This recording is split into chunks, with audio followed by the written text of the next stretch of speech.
My dear friends, आपण आज टॉसचा theory of स्ट्रक्चरचा आपण चॅप्टर पाहणार आहोत. मुवमेंट डिस्ट्रीब्युशन मेथड, यालाच आपण काय म्हणतो, MDM असं पण म्हणतो. ठीक आहे, याला आपण मुवमेंट डिस्ट्रीब्युशन मेथड म्हणतो. तर याच्यामध्ये काय असतं, तर आपल्याला मुवमेंटच फाइंड आउट करायचे आहेत. पण आपल्याला मुवमेंट कशाच्या फाइंड आउट करायचे आहेत, तर आपल्याला बघा, आपण आत्तापर्यंत काय केलं, फिक्स बीम हा चॅप्टर पाहिला.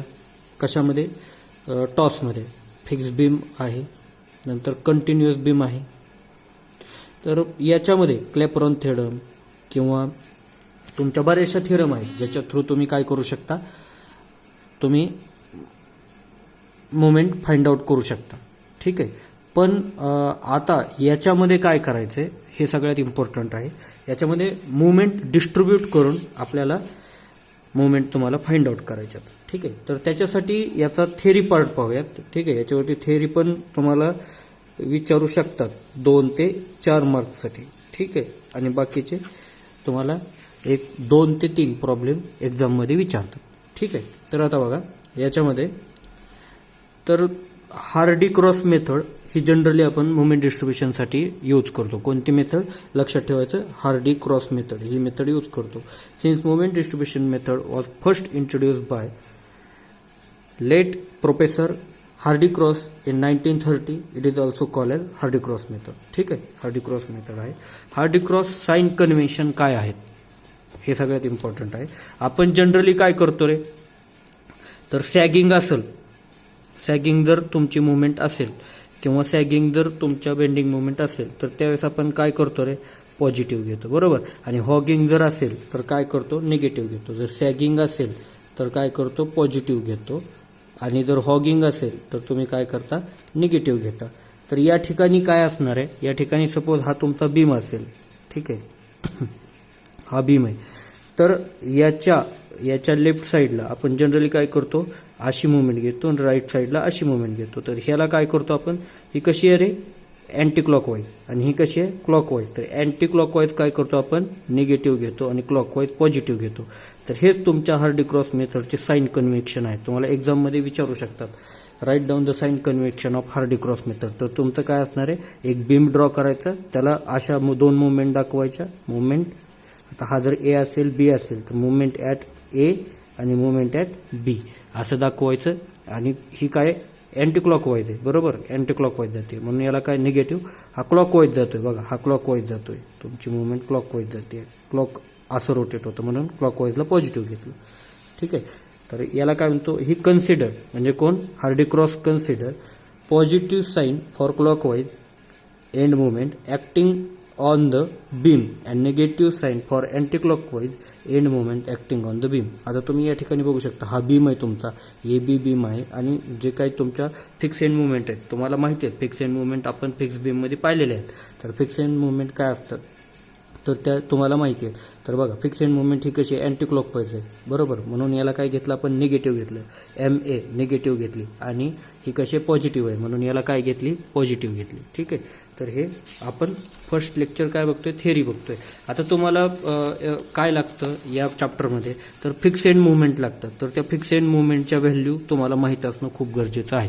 आता बघा, या टेबलमध्ये तुम्हाला फिक्स एंड मुवमेंट या ठिकाणी दाखवलेले आहेत. बघा, जर तुमचं फिक्स बीम असेल आणि सेंटरला लोड अप्लाय होत असेल, तर काय असणार आहे, WL/8, आणि WL/8 म्हणजे मुवमेंट ॲट बी काय असणार, fix end moment at B WL/8, fix end moment at A WL/8. आता ही कशी घेतोय रे आपण, बघा, ही डायरेक्शन तुम्हाला माहित असेल पाहिजे, आपला आत्ताच पाठीमागं पाहिलं, हा काय अँटी क्लॉकवाईज म्हणजे काय, हे असणार निगेटिव्ह असणार, म्हणजे मुवमेंट ॲट ए निगेटिव्ह असणार. बघा, आपण मुवमेंट ॲट ए निगेटिव्ह घेतलेली आहे, आणि मुवमेंट ॲट बी क्लॉकवाईज आहे, म्हणून मुवमेंट ॲट बी पॉझिटिव्ह घेतली. ठीक आहे, साधं सिम्पल आहे.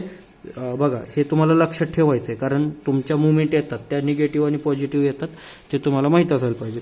आता जर इसेंट्रिक लोडिंग असेल, फिक्स बीम आहे, इसेंट्रिक लोडिंग आहे, तर इसेंट्रिक लोडिंग असल्यानंतर काय असणार आहे तुमची मुवमेंट, तर WA/B² divide by L², total length. हे ए काय असणार आहे तुमचा, फर्स्ट डिस्टन्स फ्रॉम ए, आणि बी म्हणजे काय, तर डिस्टन्स फ्रॉम बी एंड. तर याची काय असणार आहे, आता ज्यावेळेस तुम्हाला एची काढायची त्यावेळेस याच्या ॲडजस्टंट स्पॅन कोणता ए, तर एचा स्क्वेअर नाही करायचा तर ते बीचा स्क्वेअर करायचा. म्हणजे बघा WAB² डिवाइड बाय L². ज्यावेळेस मुवमेंट ॲट बी काढताय त्यावेळेस बीचा स्क्वेअर करायचा नाही तर एचा स्क्वेअर करायचा. बीचा स्क्वेअर करायचा नाही, कशाचा करायचा, एचा. म्हणजे याच्या जवळचा जो काही स्पॅन आहे त्याचा स्क्वेअर आपण कधीच करत नाही, राहिलेला स्क्वेअर करतो. ठीक आहे, तर बघू शकता तुम्ही या ठिकाणी WBA², बी सोडला एचा स्क्वेअर केला. कधी, मुवमेंट ॲट बी तुम्ही फाइंड आउट करायच्या वेळेस. ठीक आहे, आणि मुवमेंट ॲट बी कशी आहे, क्लॉकवाईज आहे. मुवमेंट ॲट ए कशी आहे, अँटी क्लॉकवाईज आहे. म्हणून क्लॉकवाईजला पॉझिटिव्ह दिलं, अँटी क्लॉकवाईजला निगेटिव्ह दिलं. बघा, क्लॉकवाईजला पॉझिटिव्ह, अँटी क्लॉकवाईजला क्लॉकवाईजला पॉझिटिव्ह, अँटी क्लॉकवाईजला निगेटिव्ह. ठीक आहे, तसंच तुमचं फिक्स बीम कॅरिंग UDL आहे. UDL ज्यावेळेस असेल त्यावेळेस आपण काय करणार, या ठिकाणी WL² डिवाइड बाय 12, या पण ठिकाणी काय असणार, WL² बाय 12. आता हा काय रे, पॉझिटिव्ह असणार आहे. बघा, सगळीकडे आपण साईन कन्व्हेन्शन सेमच घेतले. बघा, हा बघा, ही साईन कन्व्हेन्शन बघा, हा मुवमेंटची साईन बघा. ठीक आहे, तर या ठिकाणी काय, हा अँटी क्लॉकवाईज जातो म्हणून याला निगेटिव्ह, क्लॉकवाईज जातो म्हणून पॉझिटिव्ह. बघा, हेच आपण इथे घेतलेलं आहे, negative positive. Movement at A negative असणार, मुवमेंट ॲट बी पॉझिटिव्ह असणार. ठीक आहे, तर हे तुम्हाला टेबल हे माहीत असणं खूप गरजेचं आहे. ठीक आहे, नेक्स्ट आहे आपलं carry over factor. Carry over factor, तुम्हाला कॅरी ओव्हर फॅक्टर, आपण कॅरी ओव्हर कोणत्या सपोर्टला देतो किंवा कोणत्या सपोर्टला देत नाही. कॅरी ओव्हर फॅक्टर म्हणजे काय, सम अमाऊंट ऑफ तुमची एनर्जी किंवा मुवमेंट हे आपण दुसऱ्या सपोर्टला ट्रान्सफर करतो, त्याला काय म्हणतो आपण, कॅरी ओव्हर फॅक्टर म्हणतो. लक्षात ठेवा. ठीक आहे, तर आता कॅरी ओव्हर फॅक्टर काय असतो, तर हे बघा, आपण कॅरी ओव्हर फॅक्टर तुम्हाला फाइंड आउट करायचा असतो. जनरली तुम्ही एकच लक्षात ठेवायचं, कॅरी ओव्हर फॅक्टर काय म्हणजे कोणत्या सपोर्टपासून कोणत्या सपोर्टला देतो. आता लक्षात एकच घ्यायचंय, तुमचा फिक्स सपोर्ट कधीच तुम्हाला कॅरी ओव्हर फॅक्टर हा देत नाही, तो घेत असतो ऑलवेज. लक्षात राहील, कॅरी ओव्हर फॅक्टर तुमचा फिक्स सपोर्ट कधीच देत नसतो, तो ऑलवेज घेत असतो. बघा, हा सिंपल सपोर्ट आहे, हा फिक्स सपोर्ट आहे. म्हणून सिंपल सपोर्ट कडून जाणार, बरोबर, म्हणजे कुणाला जाणार, हा फिक्स सपोर्टला. म्हणून फिक्स सपोर्ट ऑलवेज घेत असतो. ठीक आहे, फिक्स सपोर्ट ऑलवेज घेत असतो. कुणाकडून, तुमच्या ॲडजस्टंट सपोर्टकडून. ठीक आहे, एवढंच लक्षात ठेवायचं. फिक्स सपोर्ट देत नाही कुणालाच, तो घेतो. सम पार्ट ऑफ मुवमेंट तो घेतो. म्हणून आपण काय घेतलंय, तर फिक्स सपोर्टला घेतलेला दाखवलाय. म्हणजे बघा, या साईडला जातोय म्हणजे काय, या साईडला येतोय, एला येतोय. तसंच ज्यावेळेस तुमचा सिम्पली सपोर्टेड वन स्पॅन असेल त्यावेळेस कुणालाच हा पण देत नाही बीला आणि बी पण देत नाही एला कॅरी ओव्हर फॅक्टर. म्हणून याला काय म्हणतो आपण, नो कॅरी ओव्हर फॅक्टर. ठीक आहे, नेक्स्ट बघूयात आपण. हा जर तुम्ही हा पाहिला, ठीक आहे, आता हा बीम पाहिला. बघा, याच्यामध्ये दोन स्पॅन आहे, AB आणि BC. ठीक आहे, तर याच्यामध्ये बघा, ज्यावेळेस असे दोन स्पॅन असतील त्यावेळेस आपण एंड सपोर्ट करून तर काय करतोय, ऑलवेज काय करतोय, तुमच्या मिडल सपोर्टला कॅरी ओव्हर देतोय. कॅरी ओव्हर हा दिलाय बीला, सीचा कॅरी ओव्हर दिलाय बीला. ठीक आहे, तसंच जर आता 3 स्पॅन असतील, 3 स्पॅन असतील, तर एंड काय करतो, ऑलवेज तुमच्या इनरला देतो. नंतर हा एंड काय करतो, तुमच्या ॲडजस्टंट जो काही इनसाइड स्पॅन आहे, इनसाइड सपोर्टला त्याला देतो. पण ज्यावेळेस इनसाइडवाले असतात ते एकूणमेकाला नंतर आणखी देतात. बघा, हा बीचा सीला देतो, सीचा बीला देतो. हेच तुम्हाला नंतर टेबलमध्ये करायचं आहे, हे फक्त लक्षात ठेवा. आता जरी समजत नसेल तर ज्यावेळेस प्रॉब्लेम असणार आहे त्यावेळेस तुम्हाला हा व्हिडिओ रिपीट करावा लागेल आणि हा बघावा लागेल. ठीक आहे, मी जे सांगतोय आत्ता ते सायमल्टेनियसली लिहित चला. ठीक आहे, किंवा हा डायग्रॅम तुम्ही बुकमध्ये किंवा नोटबुकमध्ये ड्रॉ करून ठेवा. नंतर बघा, आता मी तुम्हाला काय सांगितलं होतं, फिक्स सपोर्ट कधीच देत नाही, फिक्स सपोर्ट ऑलवेज घेतो. ठीक आहे, तर बघा, हा बी सपोर्ट करून घेतलाय, पण एंड सपोर्ट काय करतो, तर आतमधल्याला देतो. बघा, हे एंड सपोर्ट काय देतो, आतमध्ये देतो. हा सिंपल सपोर्ट जर असेल एंडला तर तो काय करतो, आतमध्ये दिलेला असतो. नंतर बघा, ह्या केसमध्ये आता 2 फिक्स सपोर्ट आहेत, फिक्स सपोर्ट कधीच देत नाही, हा घेतो. म्हणून बी कडून काय येतो, याला येतो. बी कडून काय होतो, याला येतो. बघा, सी कडून याला जातो. आणि बी आणि सी काय करतात, ऑलवेज आपला कॅरी ओव्हर फॅक्टर सीला देतात, सी काय करतो, आपला कॅरी ओव्हर फॅक्टर आतमध्ये देतो. बघा, ज्यावेळेस तुमचा स्पॅन हा तुमचा इंटरमिडिएट स्पॅन असेल त्यावेळेस तुम्हाला क्रॉस येणार आहे. लक्षात ठेवा, इंटरमिडिएट स्पॅनला क्रॉस आलाय, इंटरमिडिएट स्पॅनला क्रॉस आलाय. अदरवाईज तुम्ही काय करता, सिंपल सपोर्ट असेल तर तुम्ही ऑलवेज आतमध्ये देता, लक्षात ठेवा, बाहेर देत नाही, आतमध्ये देता. आणि फिक्स सपोर्ट असेल तर हा देणारा नसतो, हा फक्त घेणारा असतो. एवढंच लक्षात ठेवायचं, लक्षात राहील. फिक्स सपोर्ट असेल तर आता काय लक्षात राहील तुम्हाला, फिक्स सपोर्ट असेल, फिक्स सपोर्ट तर तो काय करतो, ऑलवेज घेतो. ठीक आहे. सिंपल असेल तर इनर सपोर्टला तो देतो, घेत नाही, इनर सपोर्टला देतो. इंटरमिडिएट सपोर्ट असेल तर तो काय करतो, देतो पण आणि घेतो पण. म्हणजे काय येणार, क्रॉस येणार, क्रॉस साईन येणार. ठीक आहे. सिंपल असेल तर फक्त देणार, कुठं, इनर साईडला. फिक्स असेल तर तो काय करणार, फक्त घेणार. बघा, हा जर फिक्स असेल आणि हा जर तुमचा सिंपल असेल तर तो काय करणार आहे, फक्त घेणार आहे. सिंपल असेल, बघा हा एंडचा सिंपल आहे, हा सिंपल आहे, हा सिंपल आहे, तर हा काय करणार आहे, या साईडला फक्त येणार आहे, हा काय करणार आहे, या साईडला देणार आहे. ठीक आहे. नंतर इंटरमिडिएट असेल,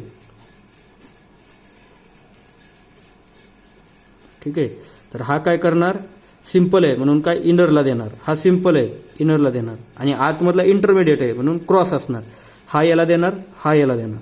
ठीक आहे. बघा, हे तुम्हाला लक्षात ठेवायचं आहे. ठीक आहे.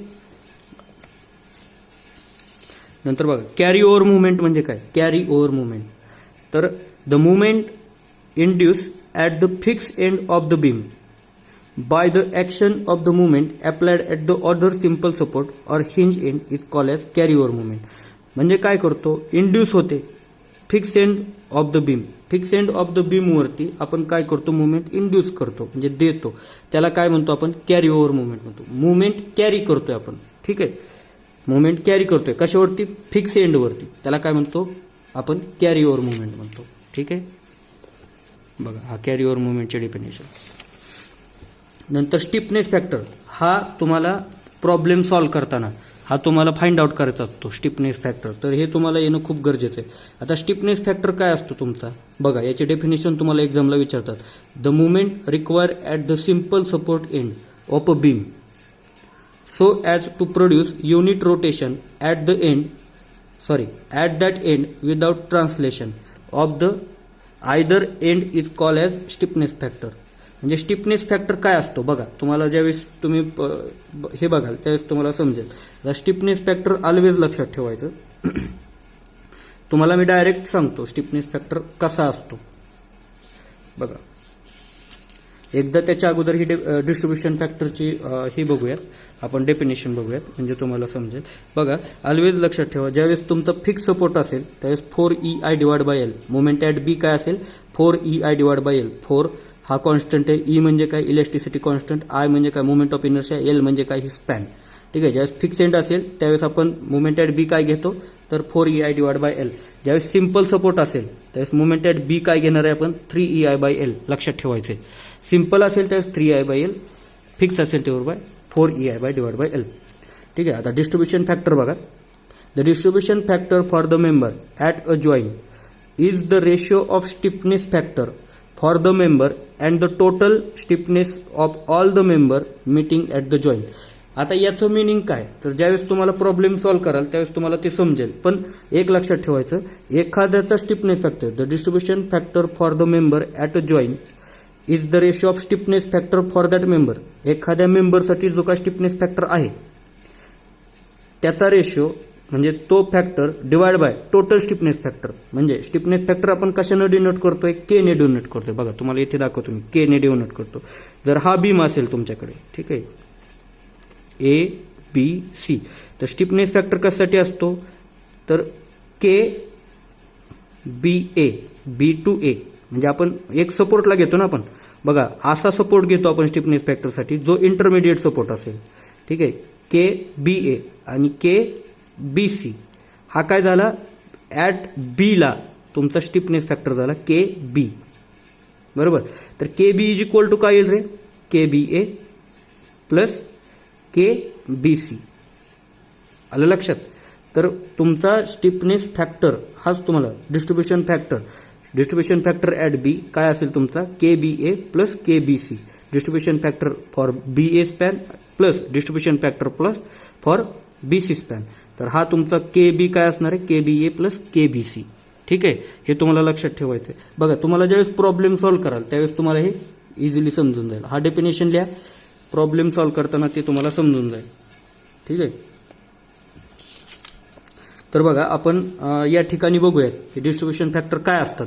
बघा एक लक्षात ठेवायचं आहे, ज्यावेळेस सिंपल सपोर्ट असेल, आता बघा आपण कशासाठी काढतो, फिक्स तुमचा स्टिफनेस फॅक्टर कशासाठी काढतो, एका जॉईंटसाठी काढतो, एंडसाठी काढत नाही, जॉईंटसाठी काढतो. आता मुवमेंट तुमचा स्टिफनेस फॅक्टर बी ला काय असणार आहे, K B A, stiffness factor for B A span plus किंवा तुमचा stiffness factor for B C span.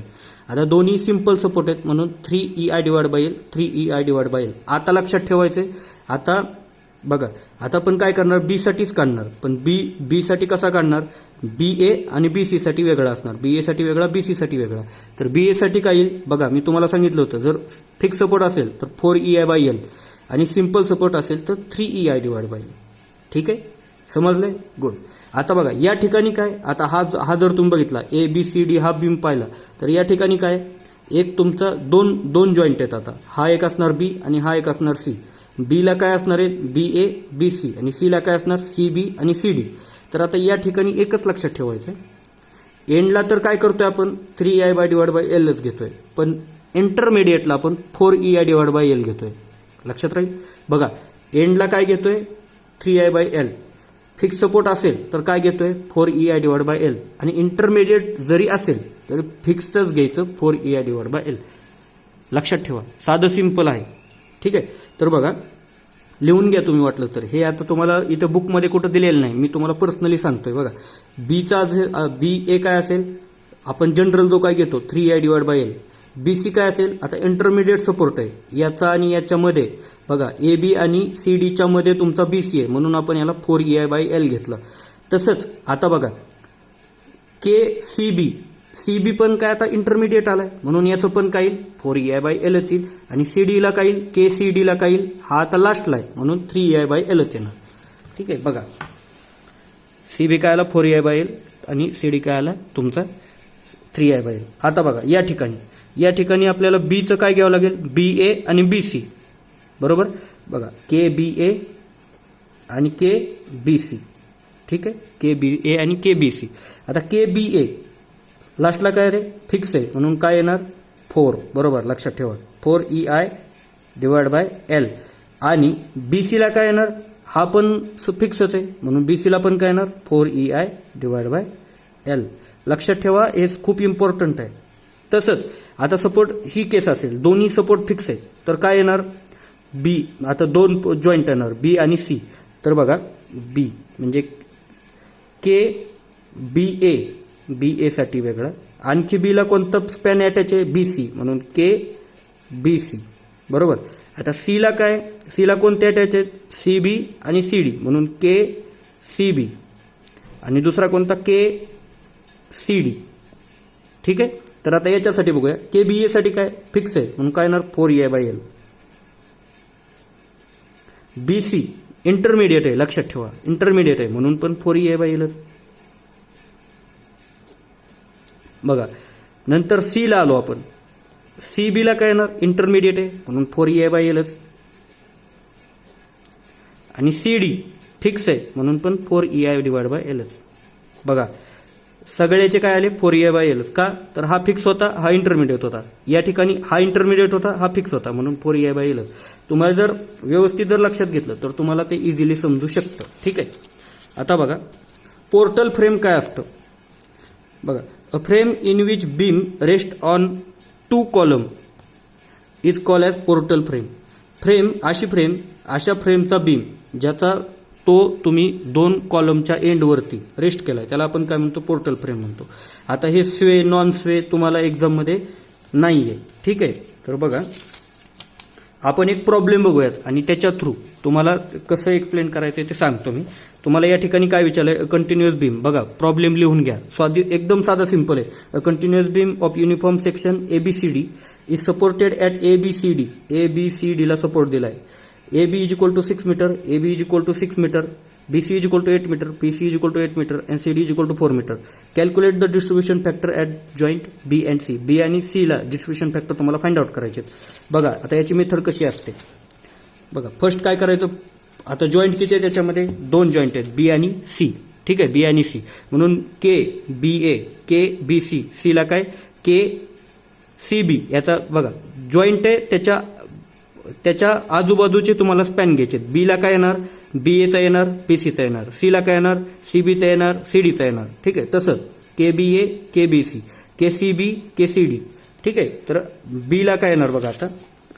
आता stiffness factor K for joint B and C.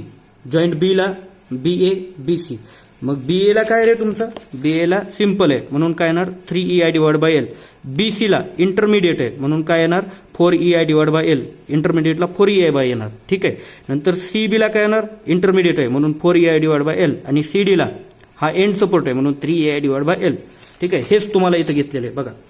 BA ला काय येणार 3EI बाय L, BC ला इंटरमिडिएट आहे म्हणून 4EI divide by L. 3EI divide by L, L ची फक्त लेंथ तुमची जी काय स्पॅनची लेंथ आहे ते टाकलंय आणि 3 डिवाइड बाय 6 0.5 EI आलं. 4 आता या ठिकाणी 4 आहे, 4 डिवाइड बाय BC स्पॅन पुढचा 8 मीटरचा, तो काय येणार 4 डिवाइड बाय 8 0.5. आता टोटल डिस्ट्रीब्युशन फॅक्टर फॉर तुमचा जॉईंट B म्हणजे KBA प्लस KBC हा 2 स्पॅन येणार म्हणजे KB इज इक्वल टू काय येणार KBA.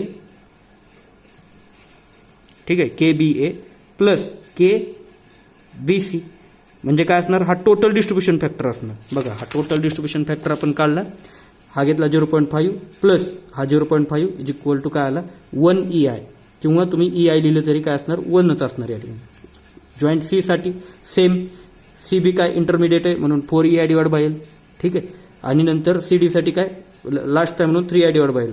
4 L2 च्या जागेवर L2, L3 जागेवर L3 टाकला आणि व्हॅल्यू पुट केल्या. आता काय केलं, distribution factor for joint B and C. B आणि C साठी डिस्ट्रीब्युशन फॅक्टर काय येणार आहे, तर डिस्ट्रीब्युशन फॅक्टर फॉर BA हा जो स्पॅन आहे BA. ठीक आहे, BA साठी काय असणार डिस्ट्रीब्युशन फॅक्टर, BC साठी काय असणार, CB साठी काय असणार आणि CD साठी काय असणार हे आपल्याला फाइंड आउट करायचं. बघा BA साठी काय असणार KBA जो आहे तुमचा बघा हा KBA आहे डिवाइड बाय तुम्हाला टोटल डिस्ट्रीब्युशन फॅक्टर करायचं 0.5 डिवाइड बाय 1. बघा 0.5 डिवाइड बाय 1 0.5 आलं. डिस्ट्रीब्युशन फॅक्टर फॉर BC साठी काय असणार आहे, तर टोटल डिवाइड बाय म्हणजे सॉरी KBC चा डिवाइड बाय तुमचा EI. ठीक आहे, टोटल. नंतर डिस्ट्रीब्युशन फॅक्टर फॉर C साठी पण तेच केलं KCB डिवाइड बाय टोटल. नंतर तुमचा डिस्ट्रीब्युशन फॅक्टर फॉर CD साठी पण काय तुमचा distribution factor for CD divide by K total K 1.25 हे केलं आणि तुमचे फायनल डिस्ट्रीब्युशन फॅक्टर हे आले. ठीक आहे, तुम्हाला काय काढायचं असतं डिस्ट्रीब्युशन फॅक्टर फॉर B आणि C हे विचारलं होतं, हे आपण काढलं. स्टिफनेस फॅक्टर काढायचे बघा, स्टिफनेस फॅक्टर काढले त्याचं टोटल केलं. आता एका जॉईंटला आहे B जॉईंटचा आहे म्हणून B जॉईंटला टोटल आलं 1 EI. तसंच C जॉईंटला काय आलं 1.